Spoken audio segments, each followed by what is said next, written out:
El Estado hace, deshace y decide.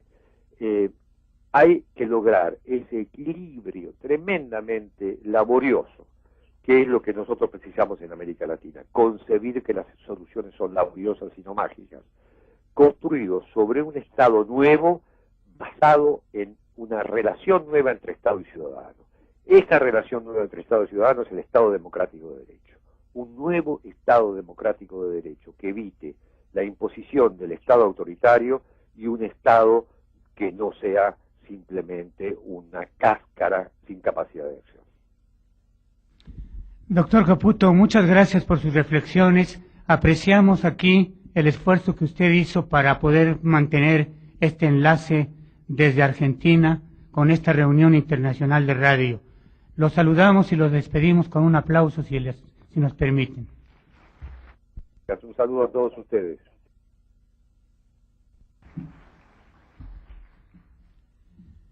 Tiene varias preguntas, 6, Hamelin.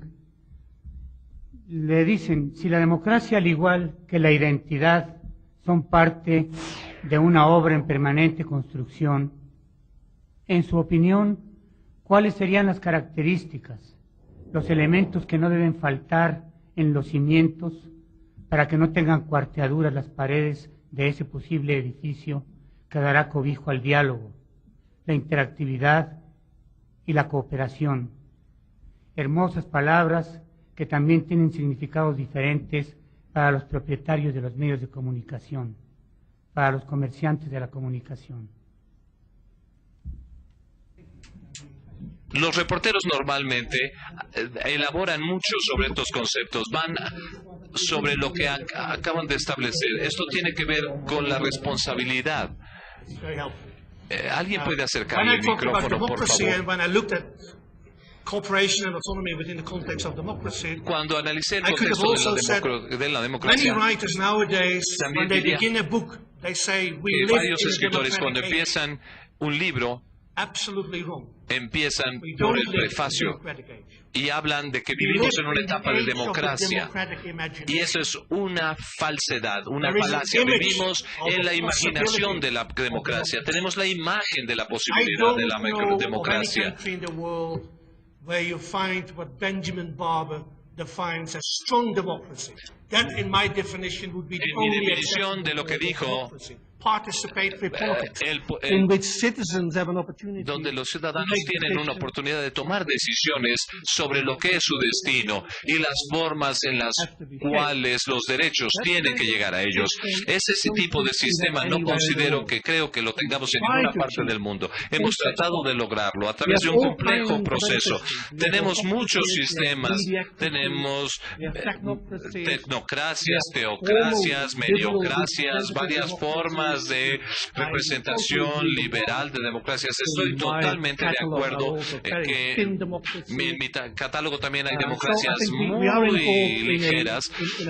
Así es que estamos involucrados en un proyecto. La democracia es una promesa no cumplida, y creo que tenemos que pensar de manera crítica cómo realmente podemos lograr ciertos progresos sobre este desarrollo. Y de nueva cuenta, esto viene con mi naturaleza calvinista. No sean tan optimistas de que tan fácil se resolverá eso. La historia humana está en movimiento constante, no es un proceso lineal que va del primitivismo a un alto nivel de civilización. La historia humana viene con sus altas y sus bajas. Hemos alcanzado altos niveles de civilización y después hemos caído en las formas más increíbles de barbarie, como se ha demostrado en el siglo anterior. Todo el mundo que crea en esto, que piensen que llegaremos de manera fácil a la democracia y que va a encontrarse con muchas sorpresas. Es una lucha muy difícil y quizás pierdan mucho en ese sentido. Lo único que puedo decir a mi nombre es que cuando eres lo suficientemente adulto como para darte cuenta de lo que ha sucedido, quizás es demasiado tarde para recordar. Mis estudiantes empiezan a preguntarme, ¿por qué hacen esto? Me van a estar preguntando el lunes, ¿por qué pensó usted que tenía que viajar toda esta gran distancia hacia México? ¿Por qué no se rinde usted? because they are far more cynical. Porque ellos son todavía más cínicos de lo que fuimos en mi generación. Y ellos no ven esto, no ven el por qué. Porque yo no me rindo. Y les explico a mis alumnos. Como usted dirá, a esta generación en medio. Nosotros venimos de los 60, pero algunos de nosotros que venimos de los 60 y que pasamos por esta promesa de la gran revolución, que por supuesto nunca sucedió,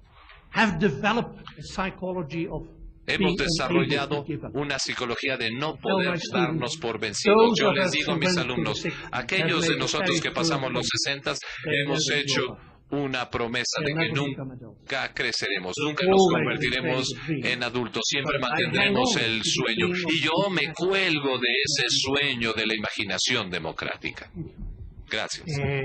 Doctor, ¿puede usted ofrecer, preguntan, un buen ejemplo de comunicación dialógica en los medios electrónicos? ¿Hay experiencias exitosas, en su opinión?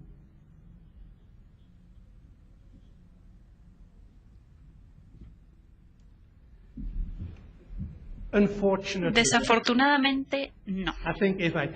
Yo creo que si tuviera un ejemplo, por supuesto lo hubiera presentado el día de hoy y lo hubiera proyectado en esta pantallota para mostrarles exactamente a lo que me refiero. Y es por eso que yo le ruego a los medios que tienen la oportunidad de crear espacios para que se den los diálogos, que lo hagan y experimenten.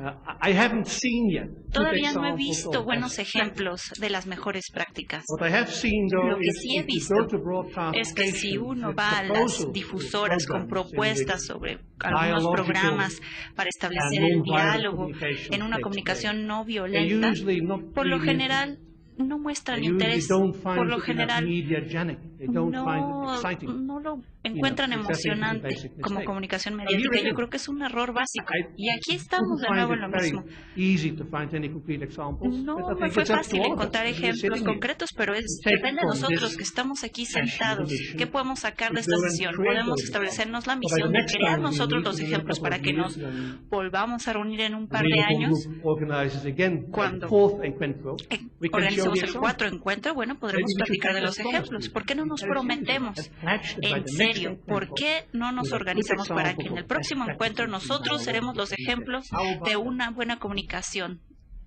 ¿Qué les parece? Este es un comentario general, pero interesante para el doctor Hanelik.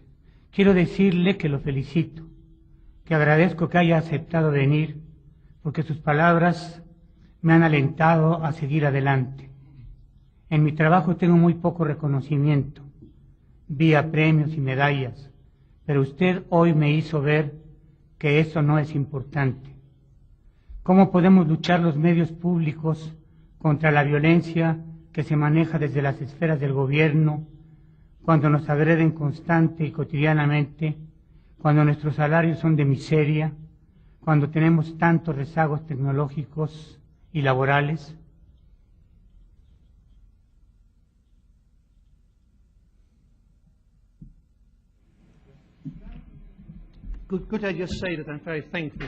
Muchas gracias por lo que me acaban de comentar.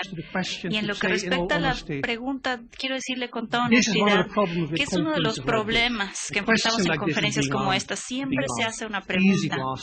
Es muy fácil hacer preguntas, pero no es fácil contestar. Yo creo que tendría que usar mucho tiempo. Yo creo que no podrán aguantar estar aquí sentados durante el tiempo que yo me tardaría en contestar esa pregunta.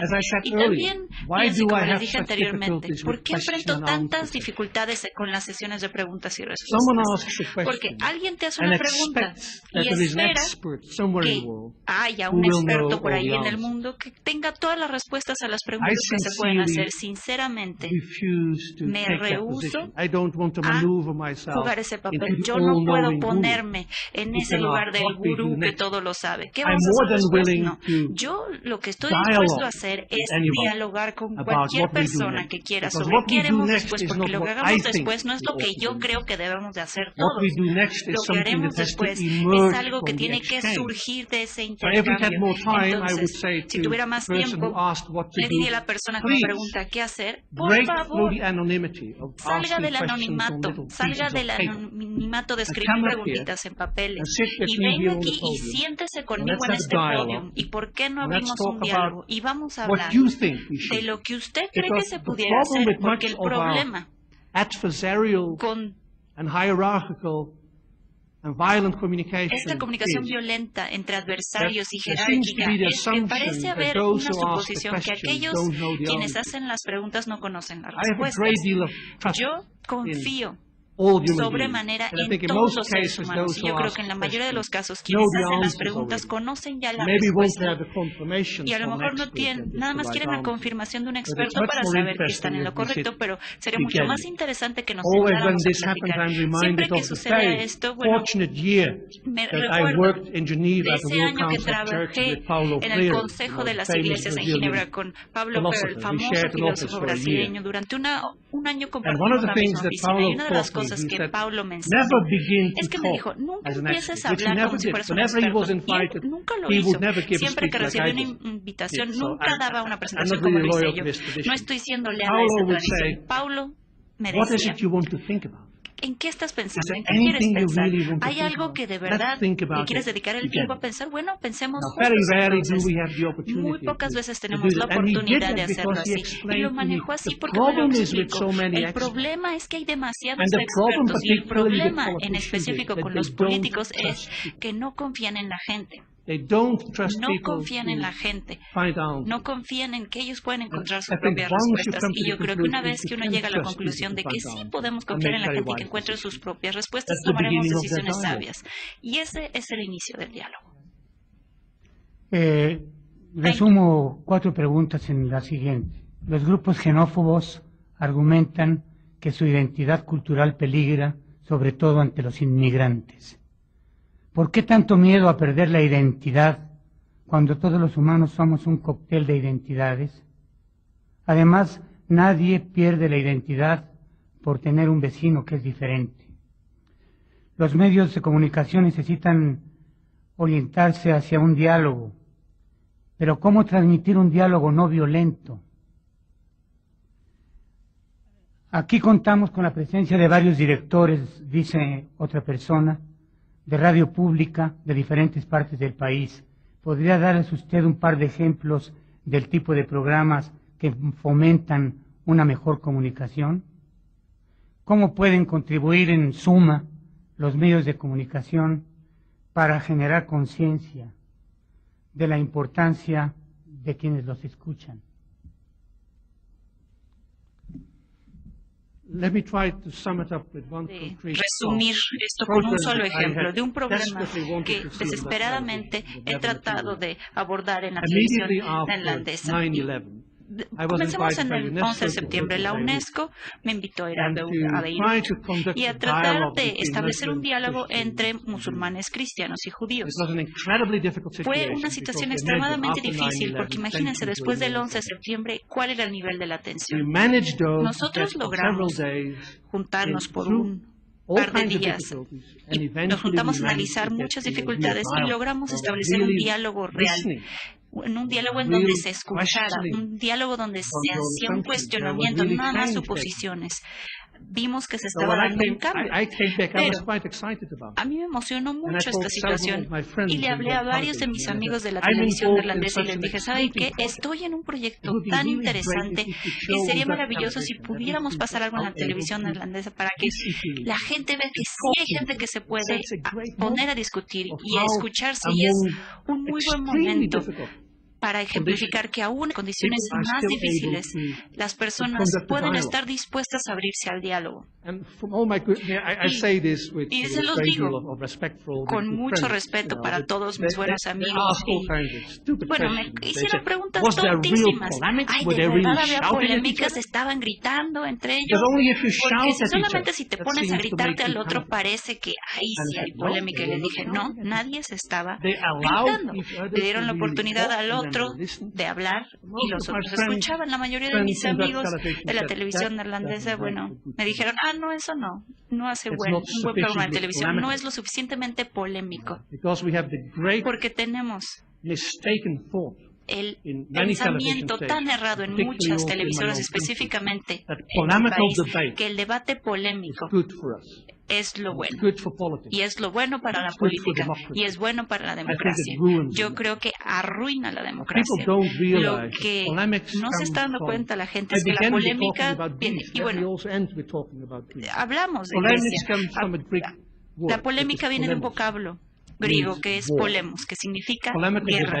El debate político es beligerante. Yo no puedo ver que se llegue un progreso en el camino hacia el imaginario democrático luchando ni librando guerras. Esto pudo haber sido un buen ejemplo, pero toma mucho tiempo convencer hasta tus mejores amigos. Y yo hasta he colaborado en programas que sí, es buena idea muchas veces, pero luego viene otra cosa. Te llegan a decir, no, esto no es bueno para la televisión porque no es lo suficientemente polémico ni emocionante, y eso es lo que quieren los escuchas y el público. Yo quiero que nos olvidemos de esa noción. En la difusión nosotros sabemos qué es lo que quieren nuestros escuchas o nuestro público. Yo he estado en la investigación de los medios por muchos años y no sabemos lo que quieren los escuchas ni los videntes. Nosotros no podemos decir que nosotros conocemos lo que nuestro público quiere. Yo creo que es un terrible malentendido y es una suposición terrible pensar que la gente solamente quiere huir de guerra, porque no. Creo que eso no es lo que quiere la gente. Esta pregunta is written in is English. speaking in English. I will try to understand the letter. Voy a tratar de entender lo que dice. This question Esta is for pregunta our resident Calvinist. va para nuestro Says visitante Hamelin. calvinista, says Hamelin. What is your number one advice for ¿Cuál Latin sería America el mejor to consejo que avoid le puede dar a América to Latina make para the evitar mistakes Europe cometer makes los errores in que its se han dado en Europa places of integration en lo que and respecta a cooperation? integración y cooperación? And what is your number one advice ¿Y to cuál Europe? sería el mejor consejo And how que nos can pudiera dar the media help? para que los medios puedan ayudar en este proceso? Yo creo que el error fundamental que hemos cometido en Europa fue que empezamos después de la guerra. Después empezamos a crear una unidad económica. Enfatizamos tanto los procesos económicos y esperamos que por algún milagro, si tienen una unidad económica y si tienes unidad monetaria, la unidad política y la unidad cultural, seguirían.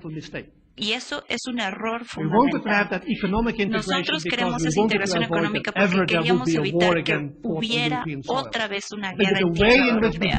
Yo creo que como se hace el proceso de integración en Europa, no está excluyendo ahorita la posibilidad de una nueva guerra. ¿Por qué? Porque le hemos enfatizado tanto el elemento de la integración económica y hemos excluido a tantas personas de este proceso. Para las transnacionales es un buen proceso y para los ricos también, pero la mayoría de los europeos no es un buen proceso, ya que se aumentará la exclusión y todos los migrantes y todas las comunidades enfrentarán muchas dificultades y por lo tanto ese es el potencial de una guerra entre europeos. Yo creo que deberíamos de haber escogido otra vía, debíamos de haber escogido una vía no tan complicada. Nos hubiéramos puesto a decir, si queremos una Europa, la gente de ese continente tendrá que sentir que hay algo que los hace sentir europeos. Y tienen que sentir que hay algo que sí hace que los holandeses puedan trabajar con italianos, con los españoles, con los alemanes, a pesar de la guerra, aún con los belgas, que nosotros pensamos que son los más tontos del mundo, nosotros como holandeses. Hay estereotipos, siempre hay un estereotipo contra otra hacia nosotros, los holandeses, vamos contra los belgas. Entonces siempre hacemos chistes. Muchas veces se piensa en Holanda que no, ¿por qué vas a trabajar con italianos si comen espagueti y te roban a la esposa? Entonces yo creo que esas son las cosas que tenemos que olvidar. Tenemos que empezar desde ahí. Y yo esperaría que América Latina pudiera abordar esa necesidad de crear una cooperación política y cultural. La economía seguirá, eso no es el problema. Ahora tenemos esta idea tan extraña, ahora tenemos esta campaña en Europa que va a haber una sola divisa, ahora tenemos el euro. Por supuesto, la mayoría de los ciudadanos en Europa nunca dieron su aprobación para el euro. La mayoría hubiera dicho, claro que no. En mi país, nuestro gobierno tuvo mucho cuidado de no preguntar a los ciudadanos porque pues la mayoría de los holandeses hubieran dicho que no al euro. Y ahora el Banco Central admitió la semana pasada por televisión que sí, hubo errores fundamentales al introducir el euro. Y yo creo que además resulta muy caro, pero después de tantos años es bueno que te lo diga. ¿Qué te debieron de haber preguntado? Mi consejo sería que olvídense de la integración. Eso les será de mucha ayuda. Piensen en la cooperación, piensen en los procesos cooperativos. Van a tomar tiempo, es un proceso difícil porque uno tiene que involucrar a la mayor parte de actores posibles. La democracia es un sistema bastante enfadoso, pero si nosotros no podemos aguantarnos y escuchar a mucha gente, aunque sea algo enfadoso, bueno, pues entonces ¿por qué no eligen una dictadura? Es más fácil y evítense todos estos problemas. Pero si uno quiere tomar la vía democrática, bueno, esperen muchos problemas. Nunca hemos prometido que esto va a ser un jardín de rosas. Es algo más complicado que esto, pero se puede. Se puede hacer en América Latina y yo también creo que hasta en Europa, aún cuando hemos cometido tantos errores, se puede. Esta es la última pregunta para usted, profesor. En la radio nosotros decimos gracias por escucharnos a nuestros radioescuchas, pero mi pregunta sería, nosotros como medios de comunicación, ¿de verdad escuchamos a nuestros radioescuchas? Y si es así, ¿le ponemos atención a sus necesidades? Les repito, creo que se han hecho esfuerzos muy valientes en diferentes radiodifusoras para escuchar a los radioescuchas y que los escuchas participen. Hay intentos, pero en gran medida no escuchamos. Pero como les había dicho anteriormente, es un arte difícil, es un arte que tienes que aprender, no es un proceso fácil. Y bueno, yo confío en todos nosotros que vamos a poder lograr la maestría en ese arte. Y la radio, por supuesto, como les había dicho ya, lo interesante en la radio es que tiene que ver con nuestro sentido del oído, con nuestras orejas, y eso es absolutamente esencial. La radio tiene un gran potencial de no nada más hablar, y el problema, por supuesto, con la mayoría de las radios es que hablan todo el tiempo. Estamos hablando de que hablan sin parar. Yo conozco muchos amigos en la radio que, por ejemplo, se preocupan mucho cuando hay un pequeño silencio en sus programas. Cada diminuto silencio lo tienen que llenar inmediatamente con música, con ruido, como si no pudiéramos vivir sin el ruido. Y yo creo que muchos sí podemos vivir sin el ruido. Preferiríamos vivir sin todo este ruido. Pero eso es parte del diálogo, es parte del proceso de escuchar. También tiene que ver con la capacidad de mantenerse callado. La mayoría de los diálogos más fuertes que se han dado en los seres humanos se han dado en completo silencio. Pero esto es algo que nosotros estamos tratando de mejorar en nuestras sociedades. A donde vayas a un restaurante, o aún cuando crees que estás tú en un cuarto de hotel solo, sin ruido, siempre hay un ruido. Está la música horrenda que te ponen, una música que se produce para que la escuches en Bruselas. Hay una gran fábrica de música que así se llama. Yo creo que deberían de echarle una bomba. A mí no me gustan las bombas, pero si hay algo que hay que echarle una bomba en el mundo, yo creo que los latinoamericanos deberían de bombardear este estudio de música en Bruselas, porque es horrible la música que tienen para música ambiental. Thank you. Thank you very much. Muchas gracias.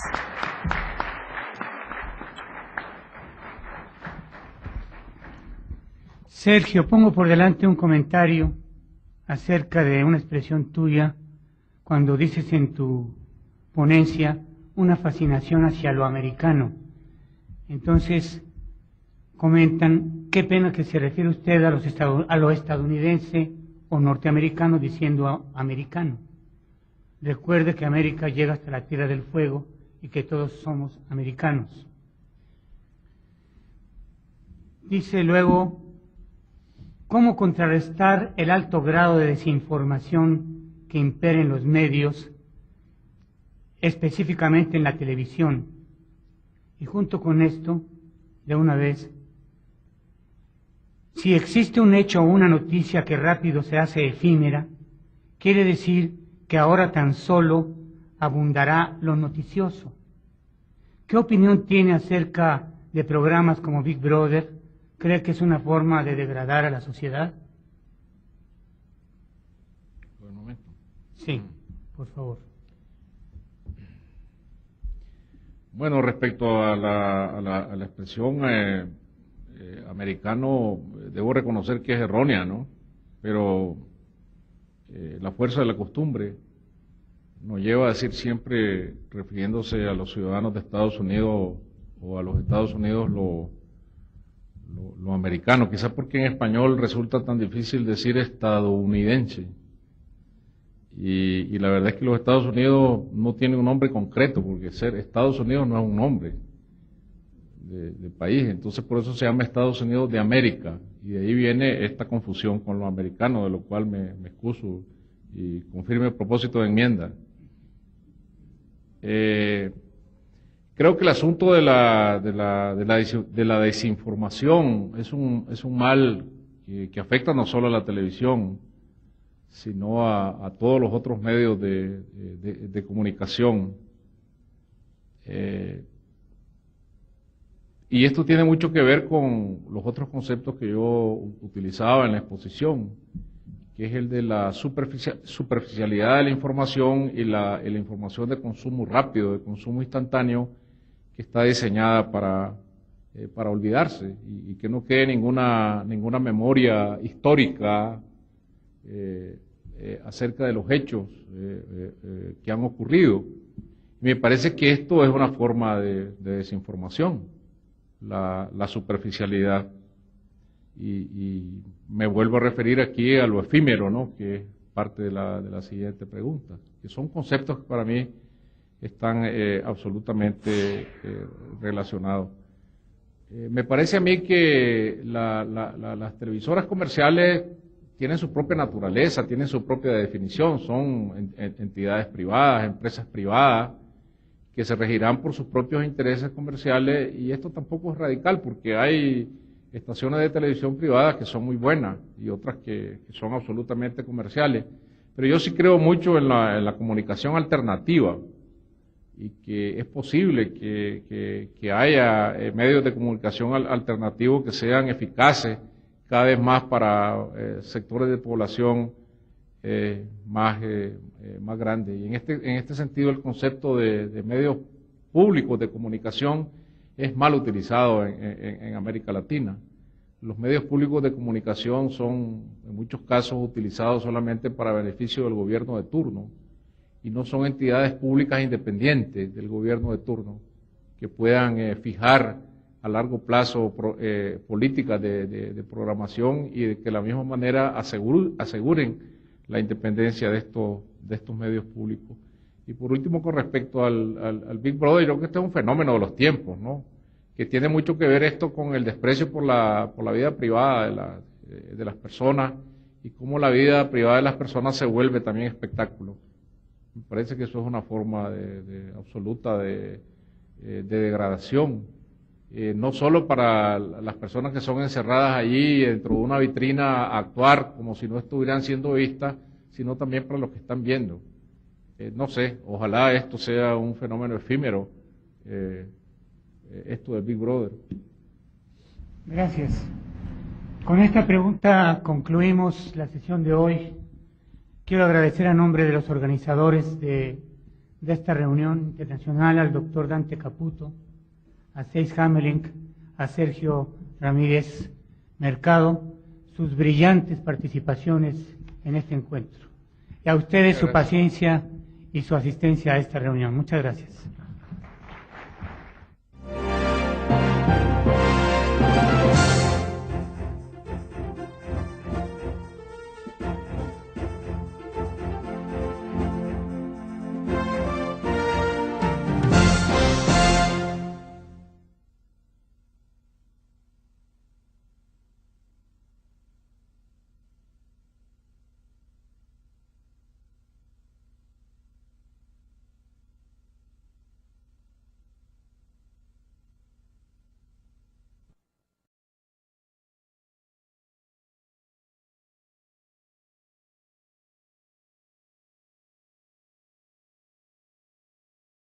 El Estado hace, deshace y decide. Hay que lograr ese equilibrio tremendamente laborioso, que es lo que nosotros precisamos en América Latina, concebir que las soluciones son laboriosas y no mágicas, construido sobre un Estado nuevo basado en una relación nueva entre Estado y ciudadano. Esta relación nueva entre Estado y ciudadano es el Estado democrático de derecho. Un nuevo Estado democrático de derecho que evite la imposición del Estado autoritario y un Estado que no sea simplemente una cáscara sin capacidad de acción. Doctor Caputo, muchas gracias por sus reflexiones. Apreciamos aquí el esfuerzo que usted hizo para poder mantener este enlace desde Argentina con esta reunión internacional de radio. Los saludamos y las formas en las cuales los derechos tienen que llegar a ellos. Es ese tipo de sistema, no considero que creo que lo tengamos en ninguna parte del mundo. Hemos tratado de lograrlo a través de un complejo proceso. Tenemos muchos sistemas, tenemos tecnocracias, teocracias, mediocracias, varias formas de representación liberal de democracias. Estoy totalmente de acuerdo que en mi catálogo también hay democracias muy ligeras, así es que estamos involucrados en un proyecto. La democracia es una promesa no cumplida, y creo que tenemos que pensar de manera crítica cómo realmente podemos lograr ciertos progresos sobre este desarrollo. Y de nueva cuenta, esto viene con mi naturaleza calvinista. No sean tan optimistas de que tan fácil se resolverá esto. La historia humana están sobre estos conceptos, van sobre lo que acaban de establecer. Esto tiene que ver con la responsabilidad. ¿Alguien puede acercarle el micrófono, por favor? Cuando analicé el contexto de la democracia, también diría que varios escritores, cuando empiezan un libro, empiezan por el prefacio y hablan de que vivimos en una etapa de democracia, y eso es una falsedad, una falacia. Vivimos en la imaginación de la democracia, tenemos la imagen de la posibilidad de la democracia.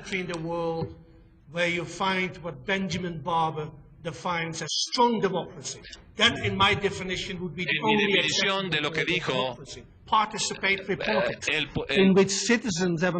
donde los ciudadanos tienen una oportunidad de tomar decisiones sobre lo que es su destino, y movimiento constante, no es un proceso lineal que va del primitivismo a un alto nivel de civilización. La historia humana viene con sus altas y sus bajas. Hemos alcanzado altos niveles de civilización y después hemos caído en las formas más increíbles de barbarie, como se ha demostrado en el siglo anterior. Todo el mundo que crea en esto, que piensen que llegaremos de manera fácil a la democracia y que va a encontrarse con muchas sorpresas. Es una lucha muy difícil y quizás pierdan mucho en ese sentido. Lo único que puedo decir a mi nombre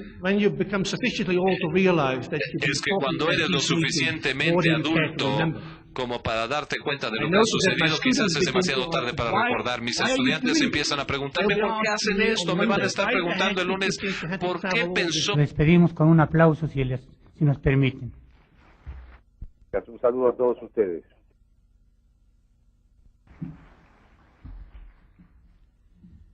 Tiene varias preguntas, 6, Hamelin.